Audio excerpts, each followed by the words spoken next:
Share market इतना गहरा कुआं है जो पूरे देश की पैसे की प्यास बुझा सकता है, और मैं इस कुएं में डुबकी लगाना चाहता हूँ। दोस्तों ये डायलॉग है हाल फिलहाल में रिलीज हुई एक वेब सीरीज का जो हर्षद मेहता के जीवन के ऊपर बनी है। अब भले ही ये फिल्म का एक डायलॉग हो, पर इसमें सच्चाई है कि शेयर मार्केट जो है पैसे के एक गहरा कुआं ही है, जिसमें उतरते तो कई लोग हैं पर सक्सेस वैसे ही लोगों को मिलती है जो रूल्स एंड डिसिप्लिन में रहकर इस खेल को खेलते हैं। वैसे मैं यहाँ इंट्रा ट्रेडिंग की बात नहीं कर रहा हूँ, इंट्राडे ट्रेडिंग की, क्योंकि वहाँ के लोगों का जो है सक्सेस होने का रेट ही 5 से 10% है। दोस्तों स्वागत है आपका हमारे चैनल स्टॉक इनसाइड में। आज हम लोग बात करेंगे उन रीजंस की यहाँ पे जिसकी वजह से लोगों को, नए निवेशकों को शेयर मार्केट में नुकसान होता है। दोस्तों चलिए शुरू करते हैं। तो दोस्तों सबसे पहला जो पॉइंट मैं यहाँ पे आपसे डिस्कस करना चाहूँगा, यहाँ पे जो है मार्केट की जानकारी ना होना। किसी भी नए निवेशक को मार्केट की जानकारी ना होना की वजह से जो है काफ़ी ज़्यादा नुकसान उठाना पड़ता है। इस मार्केट में आने वाले ज़्यादातर निवेशक, या फिर यूँ कहें छोटे निवेशक या फिर रिटेल निवेशक, जब इस मार्केट में आते हैं तो उनकी सोच क्या होती है। चलिए मैं आपसे पूछता हूँ, आपने क्या सोचकर इस मार्केट में कदम रखा था। मैं बताता हूँ। आप जल्दी अमीर या जल्द से जल्द पैसा बनाने के गोल के साथ यहाँ जो है इसने आपने एंट्री ली थी। अगर मैं सही हूँ तो कमेंट बॉक्स में कमेंट करके मुझे बताइए।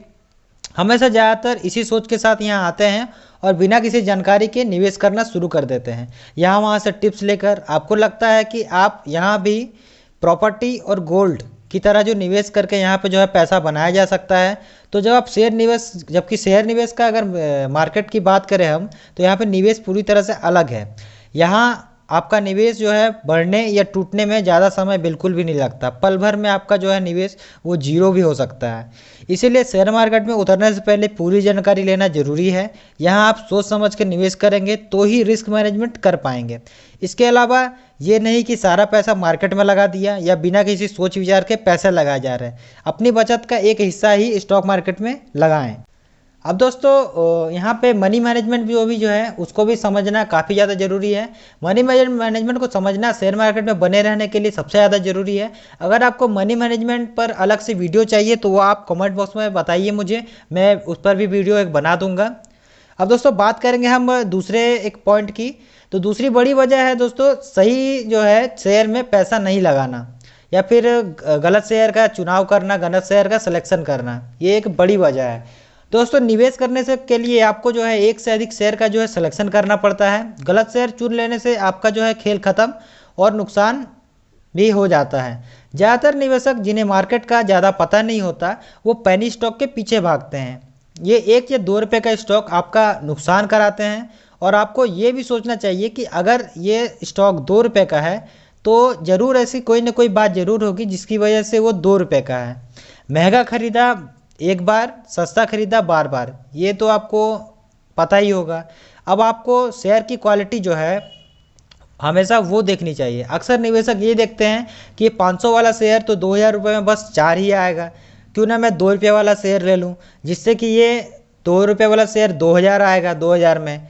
तो अगर आप इस तरह से आप भी सोचते हैं और इस तरह से जो है फैसले लेते हैं स्टॉक खरीदने के लिए, तो आपको मैं 2 ही सलाह दूंगा। या फिर आप अपना स्टाइल बदल लें निवेश करने का, या फिर आप जो है ये मार्केट को छोड़ दें, वरना आपको बर्बाद होने से कोई नहीं बचा सकता है। तो दोस्तों क्वालिटी पहले देखें, बाद में क्वांटिटी। अगर आपको 500 के शेयर पर 20% का भी रिटर्न मिल रहा है तो वो आपको 100 रुपये का मुनाफा देगा। वही जो है इन पेनी स्टॉक्स, 1 रुपये 2 रुपये के जो स्टॉक्स होते हैं, इन स्टॉक्स में आपको जो है नुकसान की संभावनाएं बहुत ज़्यादा से ज़्यादा कई गुना तक होती है। अब आपको ऐसी कंपनियों का चुनाव करना चाहिए जो कंपनियां जो है लंबे समय से मार्केट्स में हैं, जैसे हिंदुस्तान यूनिलीवर, HDFC बैंक, इस तरह के जो है मार्केट शेयर्स में अगर आप नए हैं, उनका मैनेजमेंट आपको देखना चाहिए कि मैनेजमेंट उनका किस तरह से काम करता है। वो जो पैसा उनके हाथ में आ रहा है, जो प्रॉफिट कमा रहे हैं, उसको सही ढंग से इस्तेमाल कर रहे हैं या नहीं कर रहे हैं। उसके बाद आपको जो है उस कंपनी का प्रॉफिट रिपोर्ट, वो कंपनी कि कम से कम पिछले 5 सालों का जो है प्रॉफिट रिपोर्ट जरूर देखना चाहिए कि वो कंपनी किस तरह से परफॉर्म कर रही है। अब मार्केट में जो है मोनोपोली हो उस कंपनी की तो ये और भी अच्छी बात है। और भी बहुत से पैरामीटर्स पर ध्यान देना चाहिए आपको। और उनके बारे में अगर आपको ऐसी वीडियो चाहिए जिसके ऊपर जो है कौन कौन से पैरामीटर के ऊपर आपको चाहिए कि शेयर के ऊपर खरीदने से पहले डिस्कशन करना चाहिए, आपको रिसर्च करना चाहिए, तो उसके ऊपर मैं एक वीडियो बना दूंगा। कमेंट बॉक्स में रिक्वेस्ट डाल दीजिए। ऐसी जो है कंपनियों से बचें या तो कम कर रहे हो या फिर अपने शेयर जो है वो प्लेज कर रहे हो। अब वो जिनके बिजनेस मॉडल को या फिर फ्यूचर में खतरा हो या फिर उसके जो प्रोडक्ट हो उनकी जो है फ्यूचर में चल के जो है खपत कम होने वाली हो। जैसे ऐसी बहुत सी कंपनी आपको मिलेगी जो कल तो बेहतरीन थी और बहुत ही बेहतरीन ढंग से मुनाफा कमा रही थी, लेकिन आगे जो है वो दिवालिया हो गई। अब ऐसी एक कंपनी का मैं नाम लेना चाहूँगा, एवरेडी। एवरेडी कंपनी जो है एक ऐसी तरह की कंपनी है जो एक समय था जब बैटरीज का ज़माना था, बैटरी से टॉर्च चलते थे, ट्रांजिस्टर चलते थे, उस समय इस कंपनी का परफॉर्मेंस बहुत ही अच्छा था। पर समय के साथ जो है इस एवरेडी कंपनी का जो है दिवालिया निकल गया है और ये कर्जे में डूब गई है।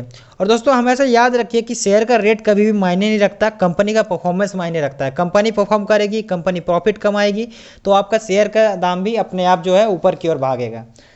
अब दोस्तों तीसरा पॉइंट यहाँ पे है टिप्स लेना। शेयर मार्केट में टिप्स लेना भी जो है एक इन्वेस्टमेंट को आपके जो है वो खतरे में डाल देता है, क्योंकि आपको पता नहीं होता कि सामने वाला कितना ट्रस्टेड है। तो आप उसके ऊपर जो है आंख बंद करके भरोसा नहीं कर सकते। आजकल आपको टिप्स देने वाली बहुत सी एडवाइजरी कंपनी आपको मिल जाएगी जिसके आपको कभी ना कभी फ़ोन कॉल जरूर आए होंगे। और ये ज़्यादातर जो है नए निवेशक जो है जो नए नए डीमेट अकाउंट, ट्रेडिंग अकाउंट खोलते हैं, उनको ही ये जो है कॉल करते हैं और उनसे कहते हैं कि सर हम आपको एक दिन में 20% का रिटर्न दे देंगे, गारंटी है हमारी। और तरह तरह की आपको जो है रिकॉर्ड मेंटेन करते हुए इस तरह से दिखाएंगे।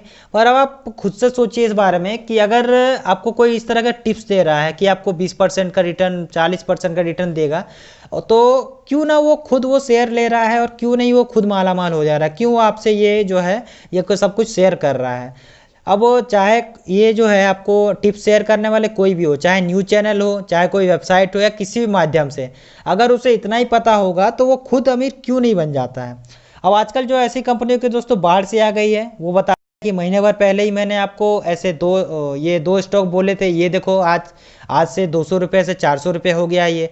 लेकिन वो आपको ये कभी भी नहीं बताएंगे कि उनका जो है 1000 का शेयर कैसे जो है जिसको उन्होंने सजेस्ट किया था कि इसे आप 1000 पे खरीदो, ये 1500 का हो जाएगा, 2000 का हो जाएगा, वो कैसे जो है 1000 से सीधे जो है 400 का हो गया और 400 का शेयर जो उन्होंने बताया था वो 100 रुपये का हो गया। इसीलिए जो है दोस्तों इन सब से दूर रहिए और खुद से थोड़ी सी सीखने की कोशिश कीजिए। अगर आप हर रोज़ थोड़ा थोड़ा भी सीखने की कोशिश करते हैं, थोड़ा थोड़ा सीखने में सफल होते हैं, तो आज आप अगर शुरू करेंगे तो साल भर बाद ही जो है थोड़े से मेहनत के बाद आप खुद से जो है अपना स्टॉक सिलेक्शन कर पाएंगे। हाँ दोस्तों, अगर आपको थोड़ी बहुत मदद चाहिए, आप कई सारे जो है यूट्यूब पे आपके पास वीडियो जो है अवेलेबल है, कई सारे ऐसे चैनल्स है यूट्यूब के जो आपको जो है स्टॉक का रिव्यू जो है वो बताते हैं आपको कि ये स्टॉक का क्या कुछ है, रिव्यू चल रहा है, तो उसको आपको ज़्यादा देखने की ज़रूरत नहीं है। आप उन सब वीडियो से थोड़ी बहुत मदद ले सकते हैं, लेकिन एट लास्ट जो है मैं आपको बोलूँगा आप खुद की रिसर्च जरूर करें उन सब के ऊपर में, जिस भी शेयर के ऊपर में आप निवेश करें। अब दोस्तों चौथा पॉइंट हमारा क्या है? चौथा पॉइंट हमारा है जो सेक्टर एलोकेशन सही से नहीं करना।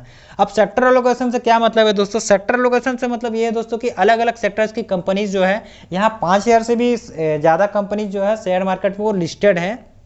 अगर हम बात करें शेयर्स की, तो दोस्तों अगर हम बात करें शेयर्स की तो इस हिसाब से अगर हम देखें तो मान लीजिए आपने बैंक खरीद लिया, आपने 4 बैंक्स के शेयर खरीद लिए, 4 ऑटो के शेयर्स खरीद लिए, तो दोस्तों अगर आप ऐसा करते हो तो जब कभी भी बैंकिंग सेक्टर में या इस ऑटो सेक्टर में मंदी आएगी तो आपका पोर्टफोलियो जो है वो रेड कलर में हो जाएगा, मतलब नुकसान में चला जाएगा। तो हमेशा आपको जो है दोस्तों सेक्टर, अलग अलग सेक्टर के शेयर में अपने पोर्टफोलियो में जो है अलग अलग सेक्टर के शेयर जो है रखने चाहिए। एक ही तरह की कंपनी के शेयर में एक बार में बहुत सारे ना लें। अब कभी भी ऑटो सेक्टर में जैसे बात कर रहे हैं हम, तो अभी कुछ दिन पहले ये कोरोना वायरस लॉकडाउन से पहले मंदी चल रही थी, तो कई सारे जो है स्टॉक्स है ऑटो सेक्टर के, कई सारे एक जो है एट्रैक्टिव वैल्यूएशन में जो है वो मिल रहे थे। तो ऐसा नहीं है कि आपने Maruti Suzuki, Tata Motors, Bajaj auto, Eicher Motors, ये सभी दोस्तों शेयर बहुत अच्छे हैं, मैं नहीं कह रहा हूँ ये ख़राब है, और उस समय जो ये काफ़ी ज़्यादा जो है अट्रैक्टिव जो है कहें वैल्यू पे वो भी अवेलेबल थे। लेकिन इसका मतलब ये नहीं है कि ये आप सभी के सभी खरीद लें। ये आपको सभी गिरे हुए पिटे हुए सस्ते में जरूर मिल सकते हैं, पर इस बात पर भी आपको ध्यान देना जरूरी है कि अगर आप एक ही सेक्टर में रहेंगे तो जब जब उस सेक्टर में मंदी आएगी या फिर जब जब भी वो सेक्टर उफान में रहेगा तो आपको जो है दोनों का ही जो है मज़ा मिलेगा। आपका अगर मंदी आएगी तो आपका पोर्टफोलियो नीचे जाएगा, डाउन में जाएगा, अगर वो सेक्टर ऊपर जाएगा तो आपको उस सेक्टर का ऊपर जाने का भी फ़ायदा मिलेगा। लेकिन यहाँ पे जो है आपको बाकी सारे सेक्टर्स में अगर किसी तरह का कोई आपको अप डायरेक्शन देखने को मिल रहा है तो उसका आपको फ़ायदा नहीं मिल पाएगा। इसीलिए सेक्टर एलोकेशन ज़रूरी है। एक ऑटो, एक फार्मा, एक एफएमसीजी, एक एफएमईजी, एक बैंक, इस तरह जो है पोर्टफोलियो बनाएं, जिससे जो है आपका पूरा पोर्टफोलियो डाइवर्सिफाइड रहेगा और किसी एक सेक्टर में आया हुआ मंदी जो है आपको इफेक्ट नहीं कर पाएगा। फार्मा और एफएमसीजी जैसे सेक्टर जो है वो सदाबहार है, आप ये कहेंगे, लेकिन फिर भी मैं आपको सेक्टर एलोकेशन करने की सलाह इसीलिए दूंगा क्योंकि अगर आप सेक्टर एलोकेशन करते हैं तो हर एक सेक्टर में आया हुआ ग्रोथ जो है आपको उसका फ़ायदा मिल पाएगा और आपका पोर्टफोलियो को भी पूरा उसका फ़ायदा मिल पाएगा और आपका पोर्टफोलियो अच्छे से ग्रो हो पाएगा। अब दोस्तों पांचवा पॉइंट की अगर हम यहाँ पे बात करें तो सबसे ज़रूरी है इमोशनल नहीं होना। अरे मैंने ये शेयर 200 का लिया था, ये तो गिरकर 180 का हो गया, अब मैं क्या करूं, बेचकर निकल जाता हूं। ये जब फिर 200 का आएगा तो फिर मैं इसे ले लूँगा। लेकिन इस तरह के ख्याल अपने मन में दोस्तों ज़रूर आते होंगे आपके, जब कभी भी आपके पोर्टफोलियो जो है लाल रंग में जाता है और नुकसान दिखाता है या फिर हरा होता है और हमें लाल होने पर थोड़ा डर और हरा होने पर थोड़ी सी खुशी होती है, खुशी जो है फील होती है। आपको हमेशा एक बात जो है ध्यान में रखना है कि मार्केट में रिस्क है, शेयर मार्केट एक रिस्क है, रिस्की है, तो आप अपने रिसर्च और सूझबूझ से इसे कम कर सकते हैं। फिर भी यहाँ जो है नुकसान होने की संभावना हमेशा बनी होती है, इसीलिए आपको इमोशनल होकर डिसीजन नहीं लेना है, ना ही इमोशनल होकर खरीदना है, ना ही इमोशनल होकर बेचना है। स्टॉक के हर एक गिरावट पर ध्यान दें और वो गिरावट जो है परमानेंट है या टेम्पोररी है। टेम्पोररी होने पर उस जो है स्टॉक को और खरीदें, खरीद कर जो है एवरेज करें, जिससे जो है जब समय आने पे वो शेयर ऊपर की ओर भागे तो आपको जो है प्रॉफिट हो अच्छा खासा, और उसमें जो है आप और ज़्यादा पैसे डालकर उसे एवरेज करें। इसी तरह से एग्जाम्पल के लिए अगर कोरोना वायरस की वजह से जो गिरावट मार्केट में हुई थी वहाँ वक्त था निवेश करने का धीरे धीरे, पर कई लोगों ने डर कर जो है अपना सारा पैसा मार्केट से खींच लिया और जब तक मार्केट गिरा रहा पैसा दोबारा डालने की उनकी हिम्मत नहीं जुटा पाए वो। और जिन लोगों ने हिम्मत की उन्हें पता था, वो जब मजे हुए खिलाड़ी जो थे उन्हें पता था कि मार्केट जब जब गिरता है ये एक साइकिल है, मार्केट नीचे गिरता है फिर ऊपर चढ़ता है, नीचे गिरता है फिर ऊपर चढ़ता है, तो उन्होंने जो है हिम्मत दिखाई और उन्हें पता था कि ये हमेशा के लिए नहीं रहने वाला, तो उन्होंने बहुत सारा पैसा बनाया इन्वेस्ट करके। अब दोस्तों शेयर मार्केट में तो जो नुकसान है, तो नुकसान दोस्तों ऐसा नहीं है कि आप हर बार जब आप रिसर्च करोगे तो आपका जो है हर एक शेयर जो है आपको हमेशा जो है फ़ायदा ही दे। हो सकता है आप जब 10 शेयर चुने तो 10 में से 2 शेयर जो है या 3 शेयर जो है आपको नुकसान में डाल दे, लेकिन अगर 7 से 8 शेयर भी आप ऐसे चुनते हैं जो आपको फ़ायदा दिलाते हैं तो आपको जो है एक बेहतरीन रिटर्न मिलने की संभावना हमेशा बनी होती है। साथ ही दोस्तों हमेशा ये बात ध्यान रखिए कि जो वॉरेन बफे हैं, जो स्टॉक मार्केट के जो है गॉड कहे जाते हैं, इस तरह से उनका कहे जाता है, बिग बुल कहे जाते हैं, तो वो हमेशा कहते हैं कि जब कभी भी हर कोई जो है लालची बने तो आप जो है डर जाएं, आप जो है डर कर रहे हैं। और जब हर कोई जो है डर रहे मार्केट में, जैसा कि कोरोना वायरस लॉकडाउन के समय हुआ था, हर कोई डर रहा था, तो वो समय था लालची बनने का। तो वही कहते हैं कि जब हर कोई डरे तो उस समय आप लालची बन जाओ। अब दोस्तों आखिर में सबसे ज़रूरी बात, अगर आप नए निवेशक हैं या फिर आपको मार्केट का ज़्यादा ज्ञान नहीं है तो आप इंट्राडे और फ्यूचर ऑप्शन जैसे खेलों से दूर रहें। आपको कई लोग कहेंगे कि यहाँ इंट्राडे में बहुत ज़्यादा पैसा है, इंट्राडे में इतना मैंने कमाया, इतना कमाया। आजकल विज्ञापनों की भी इस तरह से काफ़ी ज़्यादा कमी आ गई है कि मैंने एक ट्रेड में 20,000 कमाए, एक ट्रेड में 50,000 कमाए, और इस तरह के जो है काफ़ी ज़्यादा आपको विज्ञापन देखने को मिलेंगे। लेकिन दोस्तों इंट्राडे, फ्यूचर ऑप्शन ये सब जितना ज़्यादा इजी लगता है देखने में, इतना ज़्यादा इजी होता नहीं है। मेरा ये पर्सनल एक्सपीरियंस है, मैं आपको खुद से बता रहा हूँ कि कई लोग जो है यहाँ पे जाते जरूर है इंट्राडे में पैसा कमाने के जो है एम से, लेकिन यहाँ जो है पैसा गंवाने के अलावा और वो कुछ नहीं कर पाते, क्योंकि यहाँ पे आपको कहीं मार्केट की समझ जो है कहीं ज़्यादा बेहतर होनी है, आपकी बहुत ज़्यादा ज़रूरत है, जिसके लिए आपको कई सालों की जो है प्रैक्टिस की ज़रूरत पड़ेगी। अब आप जो है लंबे समय के लिए निवेश करें, मैं आपको ये सलाह दूंगा, यही आपके लिए सबसे बेहतर होगा। क्योंकि इंट्राडे में एक और होता है कि मार्जिन लेकर आपको खेलने के लिए आपको दिया जा सकता है, हो सकता है इस तरह का लालच लेकर जो है आपको खेलने को कहा जाए, आपको ब्रोकर आपसे कहे, क्योंकि वहाँ आपको जो है 1 लाख रुपये आपको दिया जाता है। 1 लाख रुपये का ऊपर आपको 5 गुना, 10 गुना, 12 गुना तक जो है आपको मार्जिन दिया जाता है। तो अगर 5 गुना भी आपको मार्जिन देके 1 लाख की जगह में 5 लाख का ट्रेड खेलने को जो है दिया जा रहा है, तो आप ये सोचिए कि अगर आपका पैसा 5 गुना हो रहा है तो साथ ही साथ आपका रिस्क जो है वो भी 5 गुना होगा और आपका जो लॉस होगा वो भी 5 गुना होगा। तो इस तरह से जो है आप अपना कैपिटल बहुत ही जल्दी खत्म कर लोगे, क्योंकि इंट्राडे जो है इतना ज़्यादा ईजी नहीं है, वहाँ काफ़ी ज़्यादा मैं मानता हूँ कि वहाँ पैसा बन सकता है, जल्दी बन सकता है, पर वहाँ सीखने की ज़रूरत है आपको, और सीखने के लिए आपको कई सालों की जो है मेहनत लगेगी, आपको रिसर्च वगैरह सब कुछ देखना पड़ेगा।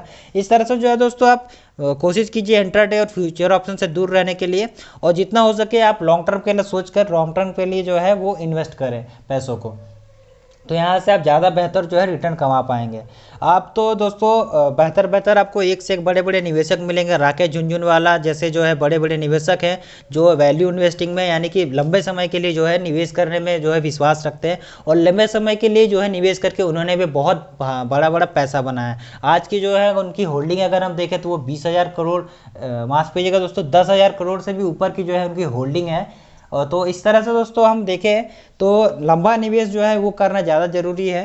तो दोस्तों ये रही थी आज की वीडियो, और ये थी कुछ पॉइंट्स मैंने आपको बताए किस वजह से जो है रिटेल निवेशकों को, जो उतने भी नए निवेशक रहते हैं मार्केट में आते हैं, उनको जो है नुकसान होता है। दोस्तों कैसा लगा आपको आज का वीडियो अच्छा लगा हो तो लाइक करें, चैनल को सब्सक्राइब करें, आपके लिए हम इसी तरह के इन्फॉर्मेटिव जो है वीडियोज़ यहाँ लेकर आते रहते हैं।